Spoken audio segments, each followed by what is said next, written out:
Mr. President, on September 11th, President Donald Trump held a press conference with the First Lady in the Oval Office. He announced that his administration would finally be taking bold action to combat our nation's youth vaping epidemic. Epidemic is what the Federal Drug Administration characterized the vaping that's going on in schools across America today. Not just high schools, where 27% of the students are currently vaping, but middle schools and grade schools as well. Seated next to the President on September 11th in the Oval Office was the First Lady. On the other side was the Secretary of the Department of Health and Human Services, Alex Azar. Directly across from the President was then Acting Commissioner of the Food and Drug Administration, Dr. Ned Sharpless. At the press conference, President Trump stated, and I quote, "We have a problem in this country, and it's called vaping, especially vaping as it pertains to innocent children, and we're going to have to do something about it." End of quote. Then Secretary Azar said, and I quote, "An entire generation of children risk becoming addicted to nicotine. So with the President's support, the Food and Drug Administration intends to finalize a guidance document that would require that all flavors other than tobacco flavor would be removed from the market. This would include mint, and menthol flavoring, as well as candy flavors, bubblegum flavor, fruit flavor, and alcohol flavor." End of quote. Explaining why this action was necessary, the FDA Commissioner, Dr. Sharpless, said, "Flavored e-cigarette products drive childhood use." End of quote. Secretary Azar and Acting Commissioner Sharpless committed to finalizing this guidance, in their own words, within a couple of weeks. And yet, here we are, more than 2 months later, with no e-cigarette flavor ban in place. What's worse, now there are reports that President Trump has decided to reverse himself, to break the promise which he made to American families as a direct result of lobbying from big tobacco and big vape companies. We know who this president's hearing from. He's hearing from Juul, the company primarily responsible for today's youth vaping epidemic. He's hearing from Altria, the big tobacco company that just bought a major stake in Juul.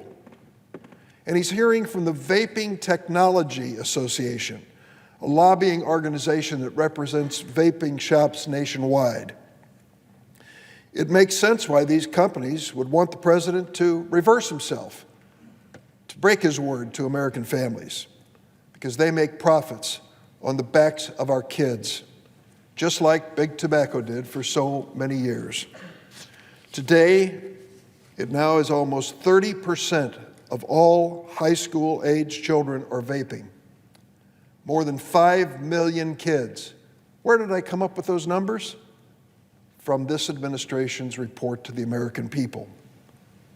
4% of adults are vaping, up to 30% of high school kids. So when they show these pictures of adults walking around with buttons that say, "We vape and we vote," it's a tiny sliver of America. The kids should be wearing buttons saying, "We vape and our health is at risk." Over the last 2 years of Donald Trump's presidency, the number of children vaping has increased by 135%. More than 1 in 4 high school kids are using e-cigarettes, and more than 1 in 10 middle school children are following their example. Kids are using these products because of the cool, sleek designs of devices like Juul, and because of the flavors designed to appeal just to kids. Listen to them: cotton candy, unicorn milk, cool mint, mom's sugar cookie, and of course menthol. According to the Food and Drug Administration, more than 80% of children who vape started with flavored e-cigarettes. Does anyone believe that these vaping flavors are actually intended for a 50-year-old chain smoker looking to quit cigarettes? Flavors like Farley's Gnarly Sauce, Bubble Perp by Chubby Bubbles, Blue Raz by Candy King, Cotton Candy by Zonk. Do you honestly think a 50-year-old trying to break a tobacco cigarette habit is going to buy cotton candy by Zonk flavoring? Every single one of these products is on the market today without review of authorization from the Food and Drug Administration. That's because under President Trump, the FDA decided to delay regulation of these products for years. And while the FDA dithers, children get addicted. As a result, it's the wild, wild west out there with respect to unapproved, unregulated, dangerous, addictive vaping products. And it's our kids who are paying the price. Despite what Big Vape says, these products are not safe. In recent months, we've seen thousands of illnesses and 42 deaths associated with vaping, including 4 in Illinois. Mr. President, 2 weeks ago, a woman came up to me and said, "You don't know me. I'm a nurse," and she gave me the name of the hospital. I just want to tell you, I was there when that 22-year-old man died last week from vaping. He'd been in our hospital for months waiting for a lung transplant because of the damage he'd done to his lungs by vaping. He couldn't find a donor, and he died. There are other known dangers associated with e-cigarettes and nicotine. Nicotine is toxic, highly addictive substance that raises blood pressure and spikes adrenaline, increasing the risk of heart disease. Nicotine can have short and long-term negative health impacts on the developing brain. And kids who use e-cigarettes are more likely to transition to tobacco cigarettes. And that kills 480,000 Americans each year.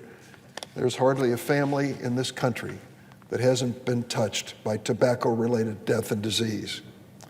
A Dartmouth study shows that e-cigarette use leads to 81 new smokers for every one smoker who quits. Don't buy the pitch from Juul that you ought to be vaping so that you can get off of tobacco cigarettes. It's running just the opposite. Kids starting on vaping, converting to tobacco cigarettes. So what do we know about e-cigarettes? They're predominantly used by our children. Flavors play a major role in hooking kids on nicotine. Nicotine use harms the developing brain, and kids who vape are more likely than their peers to transition to tobacco cigarettes. Now let's consider what we don't know about e-cigarettes. We don't know if they're safe. We don't know if they actually help adult smokers quit, and we often don't know what their ingredients are in those devices. E-cigarette flavors need to come off the market unless or until they can prove that they have a public health benefit, and good luck to that. The President of the United States, the Secretary of Health and Human Services, and the head of the Food and Drug Administration all told us on September 11th they were on the sides of kids and families and public health, and they promised us they were going to do something about it. Well, today I'm sending the President a letter asking him to keep his word, to ban e-cigarette flavors which threaten our kids with a lifetime of nicotine addiction, illness, and sadly even death. Along with families nationwide, I'm hoping that the President cares more about children than he does about the lobbying pressure from big tobacco and big vape companies. Just because they can buy an ad on Fox TV does not mean they're right. For goodness sakes, Mr. President, stick with your promise of September 11th. Protect our kids from this vaping epidemic. I ask consent that my letter to the President be added in the congressional record at this point. Without objection.